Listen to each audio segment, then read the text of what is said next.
Bestow Productions presents Creative Continuity at Wizard World, Philadelphia 2014. Get the latest news directly from cosplayers, artists, writers, and the occasional celebrity appearance. Tune in for Creative Continuity's coverage of Wizard World Philly. We bring the convention to you. We're here with Jeff Shultz. Yeah, I've been with Archie Comics since 1995, and I've been on the Betty and Veronica books since 2000. Now, what got you started in that? I was doing Peanuts licensing. I worked in Kansas City. I came back to New Jersey. I was working for a friend of mine. He has a studio. It's called Animated Arts. He was located in Connecticut, and I was doing Tom and Jerry for the newspaper strip, and things like coloring books, you know, stuff like that. And then I started at Archie, and so I've been doing that ever since. All right. And I've been doing well lately the Peanuts, you know, Charlie Brown. Right. For the past maybe year and a half, and you can see my own Hugo and the Bug. Hugo and the Bug, which is right here. It's a comic strip which hasn't been syndicated. This is kind of floating around out there. Oh, okay. Okay. All right. So with Archie, you've done a cover for this up and coming, a Death of an Icon, Archie. Yeah. How does that make you feel in terms of just being, you worked with him since 1995, correct? So how does that feel? You know, when they asked me to do the cover, they didn't tell me what it was for. And they said, you know, we want it, you know, to look like this. And I was actually having a hard time drawing it because, like, the angle and everything, I never drawn it like that. But anyway, then like a week or two later, I found out what it was for, you know, the death of Archie. And like, wow. Yeah, you wow. know? And I feel like kind of like honored, you know, that they would ask me to do the cover. Yeah. You know?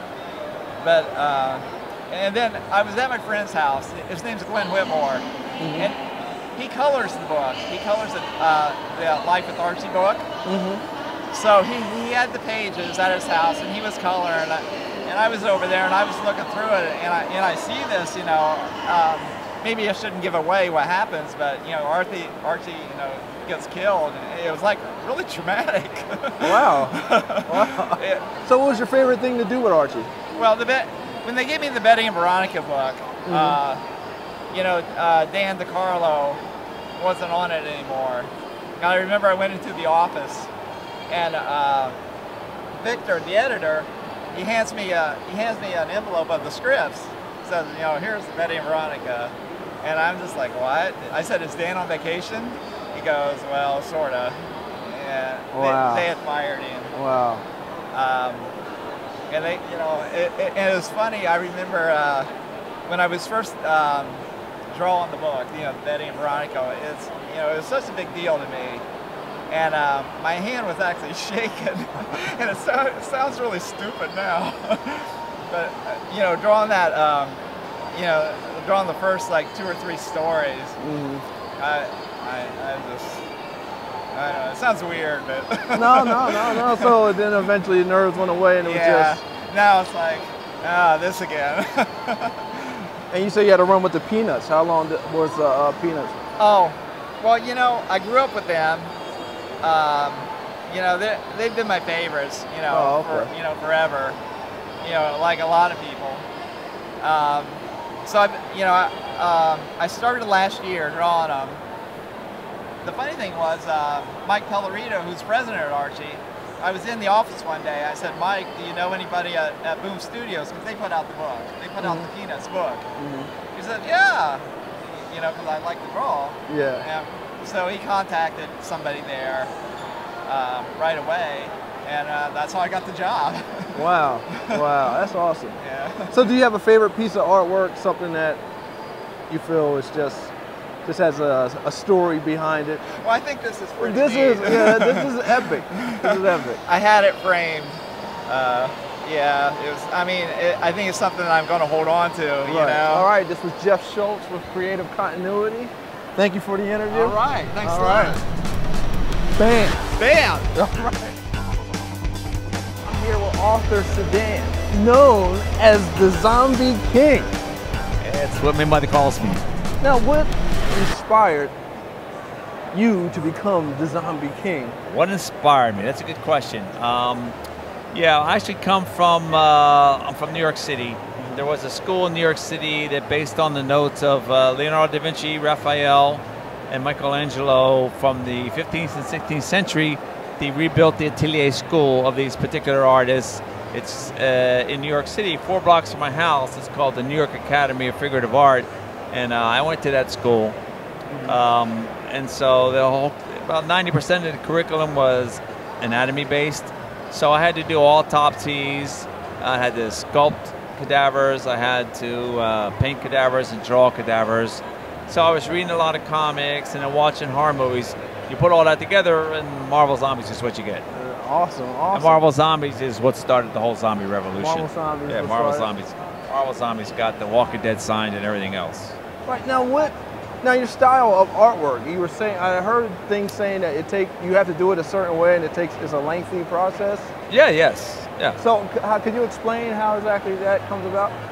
Well, as I said, my techniques are classical techniques. They're the same techniques in painting. If you're going to paint realistic and you're going to do any kind of work in oils, there's really only one way to do it. And it goes all the way back to the 14th century. Actually, I think Leonardo da Vinci was one of the first to do that, where you do a complete finished underpainting before you start working in oils. You do it in a what we call friendlier medium, to where you could paint quick and draw quick. Then you work out all your problems there. And then when it comes time to work in oils, it's kind of like you're almost painting by numbers, where you're painting over a painting that you've already rendered and you've already gotten all the bugs out of. So you're really doing the painting 2 times. Wow. But this is the same technique that Norman Rockwell used in the 1940s, 50s, and 60s as well. Wow. Yeah, same technique. Wow, that's awesome. So like something like this Nirvana picture right here, how long would that? How long did that take me? Well, that one's a little tricky because I painted the picture twice. Originally, when I painted it, there were 3 babies in the picture. And the main baby was more of a profile shot. But when I got finished with the picture, I was ready to turn it into the publisher, but I still had another couple of weeks before the deadline it was actually due. So, and I thought that the other babies were really fighting, that they were all fighting each other for attention. It was weakening the picture. So what I did was painted all the babies out, kept the ocean, which is what took me the longest to paint. Wow. And then went back in and redesigned the picture, and then repainted the one baby in, and now it's one of my favorite paintings. Wow, yeah, and then all your artwork, it makes you stop and look. Even if you catch a glance of it, you can't help but like, wow. Well, hopefully. I think that's one of the things that I kind of learned from Frank Frazetta. Okay. He was a good buddy of mine, and I consider him one of my teachers, unofficially one of my teachers. And what I learned from him was to try to, before you start doing any drawing on a picture, to work out an interesting design visually, so that if you see it from across the room, it's magnetic and it makes you want to come closer and look more. Easily. That's before you start drawing and before you start putting any of the detail and any of that stuff, yeah. So I kind of learned that from him. Yeah. So you drawing for Image Comics, DC, and Marvel, correct? Correct. I came into the business working for DC, but I'm actually, there were 2 of us, myself and Richard Corbin. We were the first 2 guys to introduce fully painted comic work in comics. That was the first one. Back in 1969, I started to do oil painted comic books, sequential art. And I went into DC and into Warren Publishing and to various publishers with this fully painted work, but nobody could publish it at the time because they were printing on newsprint. Right. So I did start at DC, but because they couldn't print my painted work, which is what I really wanted to do, and I was writing as well, and my writing kind of came from underground writing. So that's where I learned to really write. So my writing was a lot more sophisticated than what they were doing at the time. They were kind of writing for 7- and 8-year-olds, and I was writing for adults. Right. So then what happened was a couple years later, they opened up Heavy Metal magazine. Heavy Metal was printed on glossy paper, and they were very progressive. So they insisted that I write my own stories, do whatever I want to do. That's awesome. So that was heaven to my ears. Right. So I started working for Heavy Metal, and I liked the format so much, meaning that they let me do my best work. They let me do my best work there, so I stayed there for like 30 years. So out of all the characters you ever drawn, is there one that's like your favorite characters that I've drawn, well, probably my favorites are the ones that I create. Oh, the ones that you create. Some of the characters that I've created for Heavy Metal magazine, which would be Charlie and Flytrap. In fact, the complete Charlie and Flytrap book, they're taking orders for it right now. So we're just finishing the book up. That's about 225 pages of comic stories and artwork that I wrote, and I painted all the interiors as well. So it's a nice book. You could order that right now on Amazon.com. Then right after that, the complete Mudwogs is coming out, which is the same thing. It's about 250 pages of hand-painted multimedia artwork that I wrote the stories. It's considered by many to be the best funny animal artwork and best funny animal stories that ever came out in history. Awesome. So those two are coming out through Titan Books, and those two are probably my favorite. But then as far as like doing cover work, I love doing the Marvel Zombies. I mean, that's I just love doing them. I mean, those were my favorite comics of all time. I kind of took my favorite comics from the 1960s, and I took the covers and I reinvented them, kind of keeping the same art direction and just making new covers based on original concepts. Oh, wow, awesome. And that's what started the whole zombie thing and got the whole zombie thing going. And based on success for that, I'm told that that's what got AMC off sitting on the fence and to commit and sign Walking Dead.